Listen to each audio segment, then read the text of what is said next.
Glória ao nome dos céus. Glória a Jesus. Aleluia.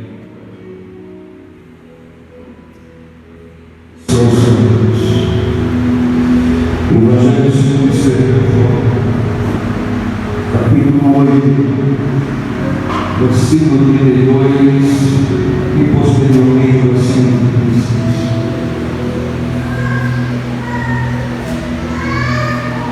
Amém? Diz assim: e conhecereis a verdade, e a verdade vos libertará. 36. Se pois o Filho vos libertar, verdadeiramente sereis livres. Vamos orar, pedindo testemunho ao Deus eterno, o Deus Criador dos céus e da terra. Quero pedir ao Senhor mais uma vez, te agradecer por esta oportunidade singular. Obrigado, meu Deus, só foi possível isso acontecer porque assim o Senhor fez e permitiu. Quero te louvar e te bendizer. Pedir ao Senhor, meu Deus, perdão pelo meu pecado e pela minha falha. E para que nessa noite o Senhor venha falar conosco através da sua palavra. Senhor, mais uma vez, Espírito Santo, eu quero te auxiliar. Mais uma vez eu quero ser a ferramenta nas suas mãos, querido Espírito. Senhor, mais uma vez o Senhor vai falar através deste homem imperfeito, meu Senhor. E mais uma vez também o Senhor usará este homem imperfeito. Fala de uma forma concisa e poderosa, e que eu também venha a diminuir, para que o Senhor cresça uma vez mais, em nome de Jesus Cristo, meu amado Filho. Podemos assentar, falando no nome de Jesus. Glória a Deus.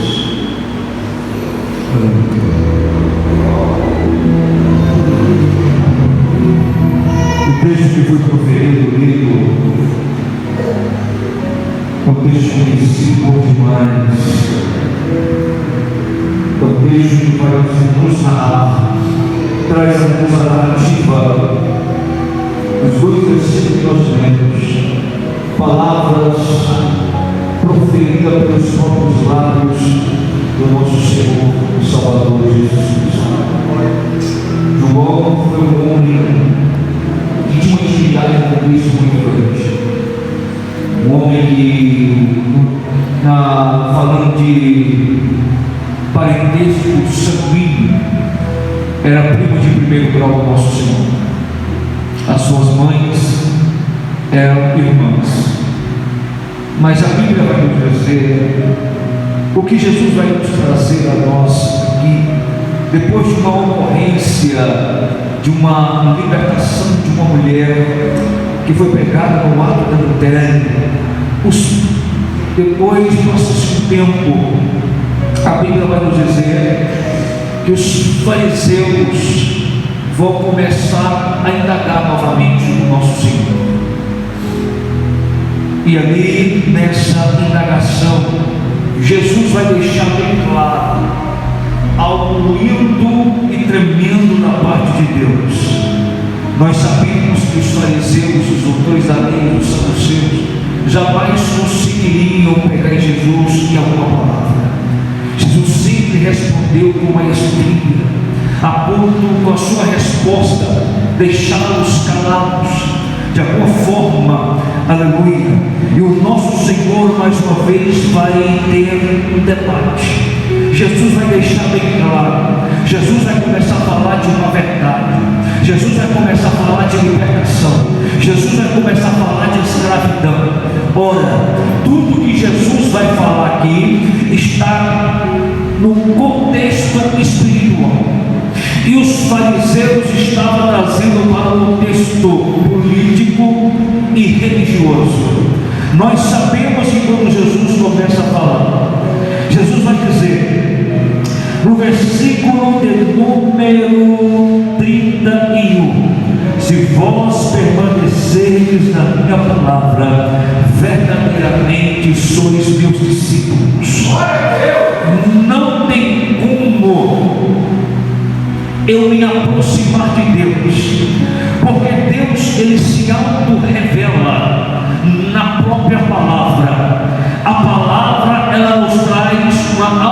revelação de Deus, porque Deus permitiu-se ser revelado na palavra.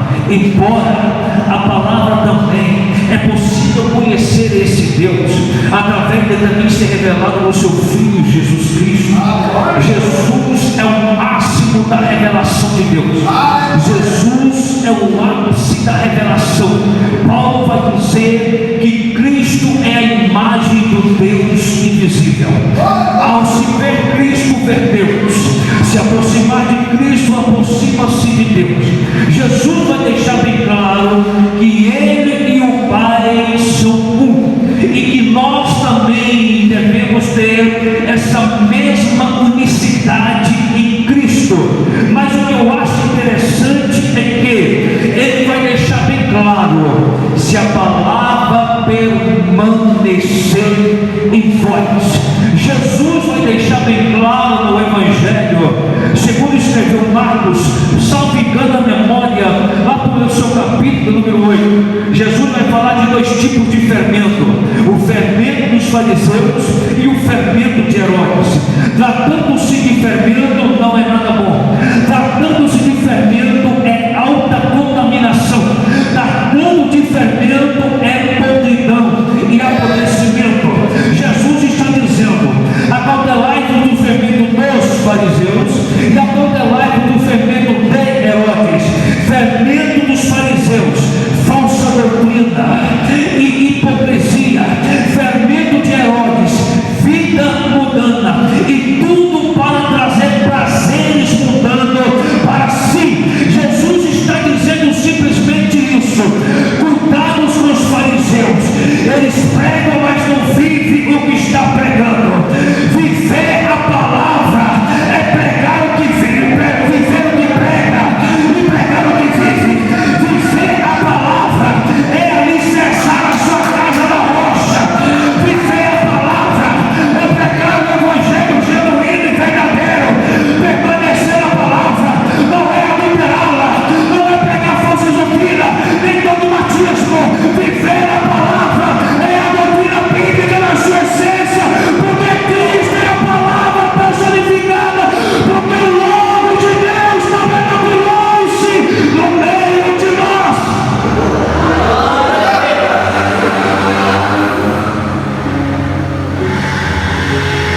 Não tem negócio, é se a palavra permanecer. Mas está levantando uma geração Nutella, eu vou usar essa expressão, Nutella, que não gosta de Bíblia. Uma geração que gosta de oba-oba. Uma geração que gosta de usar de secretismo religioso para despertar a fé do povo. Uma geração que começa a distorcer a Bíblia. Qualquer versículo para ela é aponta para uma prosperidade. Não é que a prosperidade é pecado, mas a prioridade, a prosperidade é o pecado. Porque na minha vida se prioriza a palavra e primeiramente Deus, depois a palavra. Tem vindo isso na minha vida dizendo como prioridade: eu permaneço e as bênçãos vêm atrás de mim. Olha para mim, para você entender o meu raciocínio. Jesus disse: se a minha palavra permanecer em vós, verdadeiramente quando olhar para vocês, vão reconhecer que são os meus discípulos. No hebraico Talmudim, que significa Xerox. Quando a minha palavra tiver em vocês, vocês vão ser a minha cópia. Se a minha palavra tiver em vocês, vocês vão me imitar. Se a minha palavra tiver em vocês, ninguém para aquele que guarda a palavra, irmão. Ninguém para aquele que guarda a palavra. É perceptível, é reconhecível das características de Cristo está na vida dele. Eu quero saber se eu estou pregando para a igreja e tem a característica de Cristo. Eu quero saber se eu estou pregando para a igreja que guarda a palavra.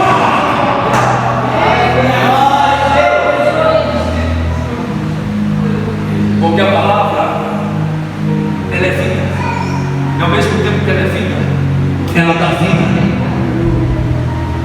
A palavra de Deus, ela é vida. E Jesus estava dizendo o seguinte: que a palavra liberta. O contexto do versículo 32, Jesus está falando da palavra. E nós entendemos pelo contexto de João capítulo 1, Cristo é a própria palavra personificada. Agora olha para mim, ele está dizendo, versículo 32, e conhecereis. Tem que conhecer. Olha para mim, o profeta Osés vai dizer: conheçamos e prossigamos em conhecer o Senhor. Aí ele vai dizer ainda, olha, ele vai dizer algo lindo. Ele vai dizer algo tremendo aqui agora, o profeta Osés. Ele vai dizer que Deus quer misericórdia e não sacrifício, e o conhecer de Deus mais do que holocausto. Eita! O que adianta oferecer sacrifício e holocausto se eu não conheço Deus? Porque Israel estava oferecendo sacrifício de forma mecanizada, mas eles não conheciam o Deus que Osés pregava. E Deus vai dizer: não, Deus não quer sacrifício não, viu? Deus quer misericórdia, não conhecê-lo mais do que holocausto. Jesus vai dizer assim: olha, Pai, eu vou fazer o que Jesus dizendo na medida em João capítulo 17, versículo 3. Ele vai dizer: Pai, a vida eterna é essa, que eles conheçam a Ti como o único e verdadeiro Deus, e a Jesus Cristo, o Teu Filho.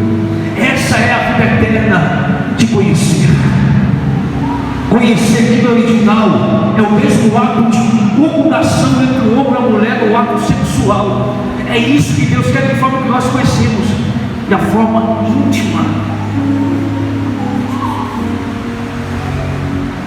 Conhecereis a verdade.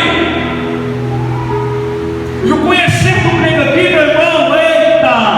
O conhecer do grego aqui é gnosco. Gnosco significa, presta atenção, chegar a saber, vir a conhecer, obter conhecimento, perceber e sentir.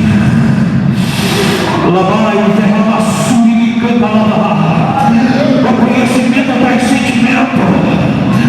O conhecer, obter conhecer a Deus, aleluia, é vir a conhecer, chegar a conhecer, obter conhecimento, perceber a verdade, conhecer a verdade.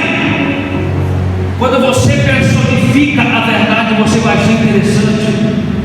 A mentira está tentando Eva, depois a verdade chega e resolve o problema fazendo pele de cordeiro e liberando a profecia do próprio Evangelho de Gênesis capítulo 3, versículo 15. Da semente da mulher vai nascer resumiu toda a redenção da humanidade em um versículo só, aleluia. É a verdade, vai dizer: vai nascer que vai vir em forma de homem, vai tabernacular em forma humana, vai te esmagar, pisa na sua cabeça, tu pode até ferir o companheiro na cruz, mas ele vai dizer: não venceu mentira aqui, mas daqui o tempo se prepara, vai te vencer no Calvário. Se você personificar a mentira, você vai ver que todos estão torcendo para que José seja derrotado, mas a verdade junto com José reinou no Egito, a verdade junto com Daniel dominou Babilônia, aleluia, a verdade junto, aleluia. Aí na pouco da nossa olhando para os três meninos, Israel, Ananias e Azaria, olhando para os três dentro da fornalha, a fornalha aumentada 7 vezes mais, 4.900 graus Celsius, é a fornalha de Nabucodonosor. Quem chegou perto morreu na hora, mas os três meninos, junto com a verdade, quando Nabucodonosor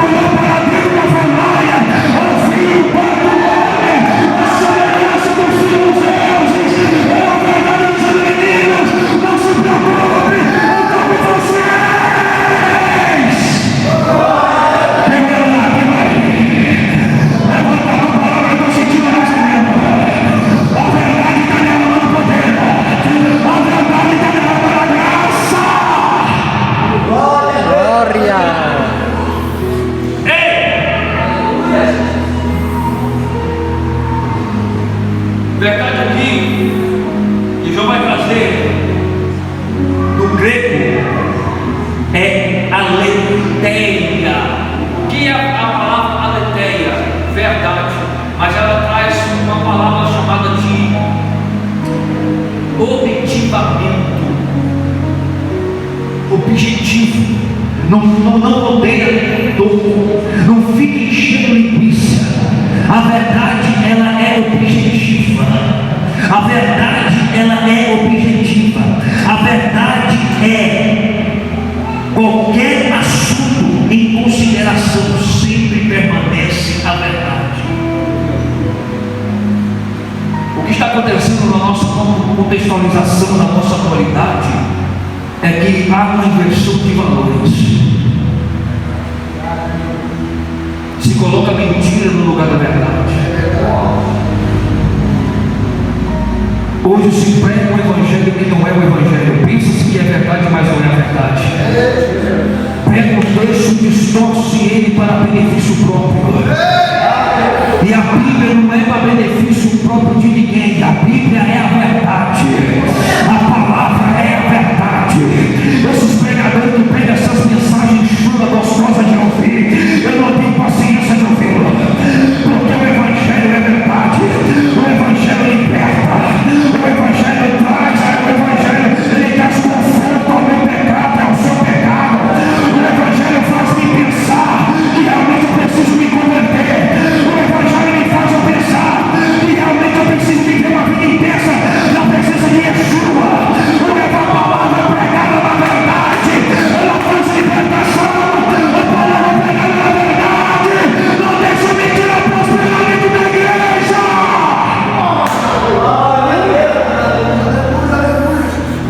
Traz libertação.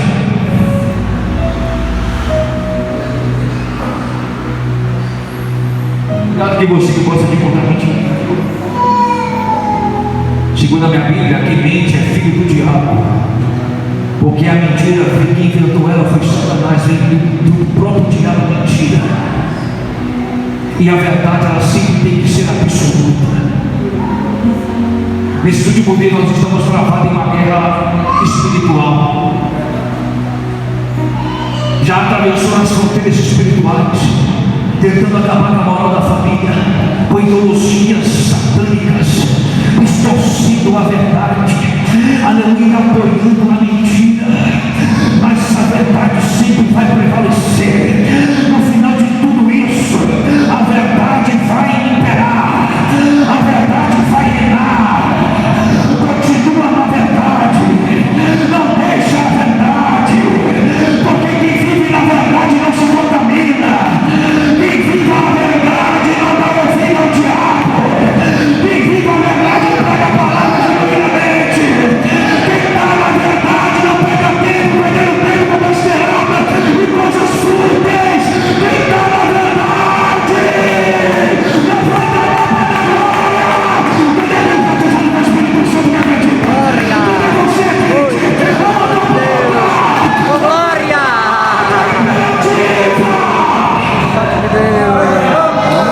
Oh, Espírito Santo de Deus! Oh, glória!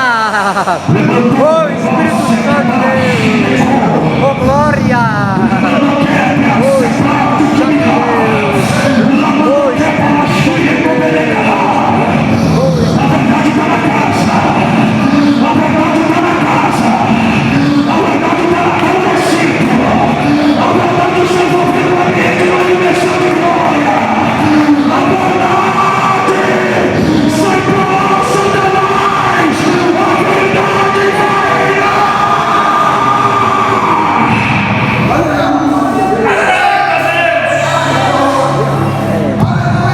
Derramando a chuva e calabarras. Oh, Espírito Santo de Deus! Eita! Oh, glória!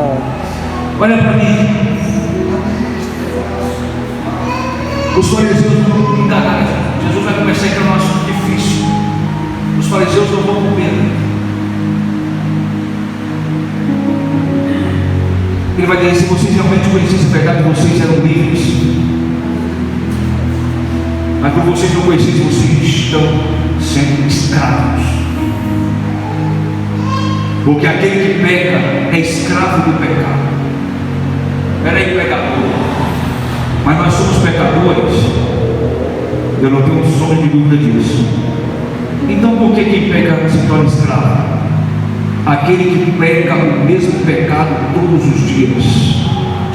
Não o pecado voluntário que eu pego aqui, porque o pecado que eu pego todo dia é o pecado que se torna uma iniquidade. O crente pode pecar, mas ele não pode cometer o mesmo pecado que ele cometeu ontem. Porque se ele cometeu o pecado que ele cometeu ontem, isso vai ser uma rotina na vida dele. E quando se torna uma rotina na vida do crente, aí acabou, meu irmão. Você já se torna escravo novamente do pecado. Ele está dizendo que vocês são escravos, porque vocês vivem pecando. Aí o fariseu vai dizer: nós nunca fomos escravos, somos descendência de Abraão. Olha para mim, Jesus em nenhum momento falou no contexto político, sendo que eles estavam debaixo do jugo de Roma e foram escravos de 7 nações, todo Israel, fora o Egito, fora a Babilônia, melhor dizendo, e a Síria. Foram mais 7 nações que foram escravos, e agora estavam sob debaixo do jugo de Roma. Ele estava pensando que Jesus estava falando do contexto político. Aí outro contexto que Jesus estava pensando que Jesus estava falando, no contexto lei e letra.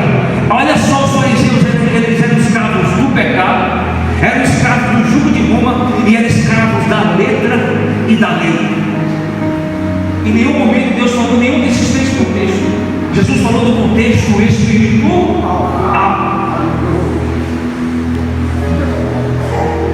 Olha para mim, ele está dizendo: nós não somos escravos. Toda vez que você vê a Bíblia falando descendência de Abraão, a Bíblia está falando dos descendentes de sanguíneos, Israel. Mas toda vez que você falar filhos de Abraão, aí traz para nós outros. Filhos de Abraão somos nós, descendentes de Abraão são os judeus e os israelitas. Mas quando a Bíblia fala de filhos, somos nós. Mas aqui Jesus não está tratando dos filhos de Abraão, ele está tratando da descendência. E Jesus continua o diálogo com eles. Chegando no versículo 36, Jesus vai dizer: pois se o Filho vos libertar, verdadeiramente vós sereis livres. Olha para mim, presta atenção para você entender que não tem como fugir da verdade. O problema é as 5 verdades na Bíblia, e essas 5 verdades são absolutas, as 3 absolutíssimas. Olha para mim, a primeira verdade que vai destacar na Bíblia Sagrada é o Deus Pai. Quem vai falar em Jeremias, no capítulo 10, versículo 10: mas o Senhor Deus é a verdade. 1 João, capítulo 5, versículo 20: este é o verdadeiro Deus e a vida eterna. Deus Pai é a verdade. A Bíblia vai destacar na segunda verdade Jesus Cristo. João, capítulo 14, versículo 6, todo mundo conhece: eu sou o caminho, a verdade e a vida, ninguém vem ao Pai a não ser por mim. A terceira verdade é Espírito Santo. João, capítulo 1 João, capítulo 5, versículo 6: e o Espírito que dá testemunho, porque o Espírito é a verdade. João 14, 17: o Espírito da verdade que o mundo não pode receber. A quarta verdade, a lei de Deus ou os 10 mandamentos. Salmo 119, versículo 142: a tua lei é a própria verdade. 151: e todos os teus mandamentos são verdade.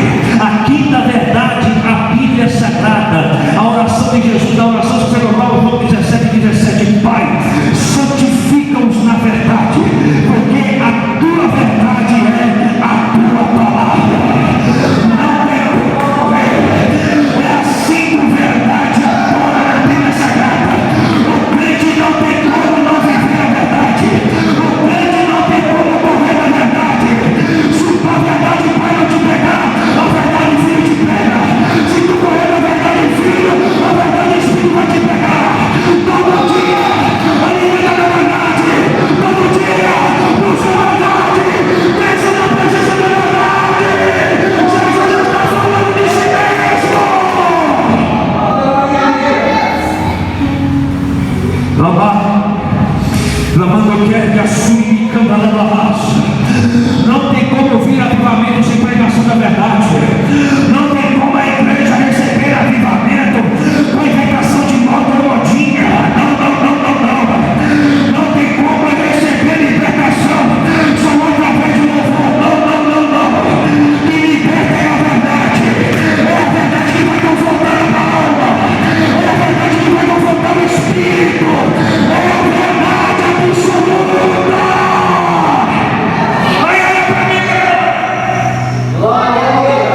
Se eu estou numa casa e eu sou escravo,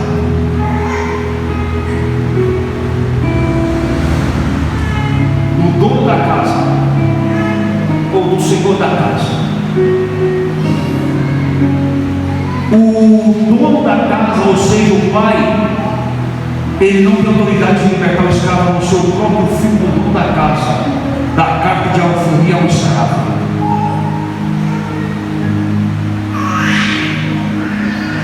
O filho, ele tem todo o benefício da casa, mas o escravo não tem. Mas quando o filho liberta o escravo, ele recebe a carta de alforria, e ele quiser permanecer na casa, a partir daquele dia o escravo recebe uma outra adoção de filho, e passa agora não ser mais escravo, mas a pertencer à família.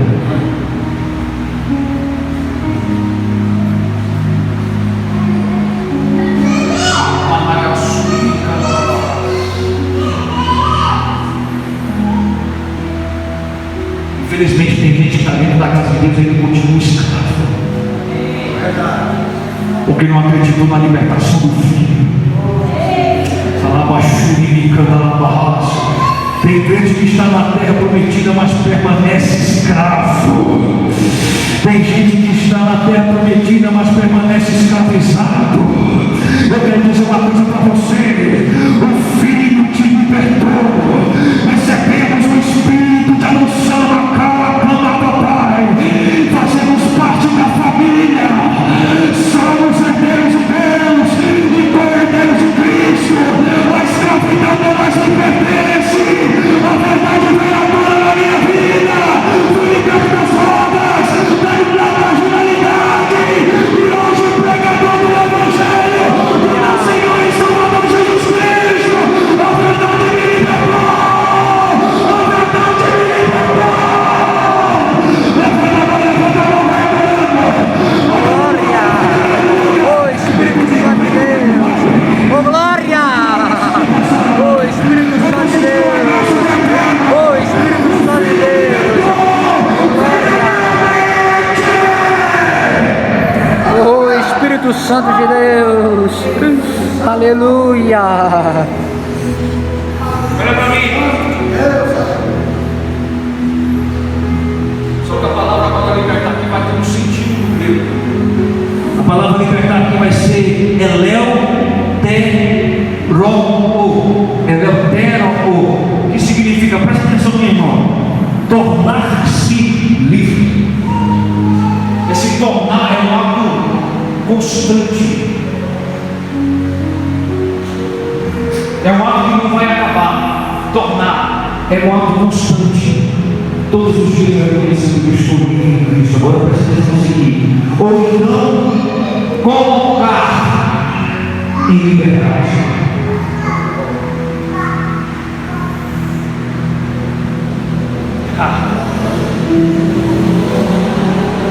Quando ele falou do Keltelestai, a palavra Keltelestai é grega. Toda vez que era fechado um acordo, acordado a culpa de uma propriedade, colocava-se um documento da escritura Keltelestai, está pago. Ou quando você contraísse uma dívida e não desse conta de pagar,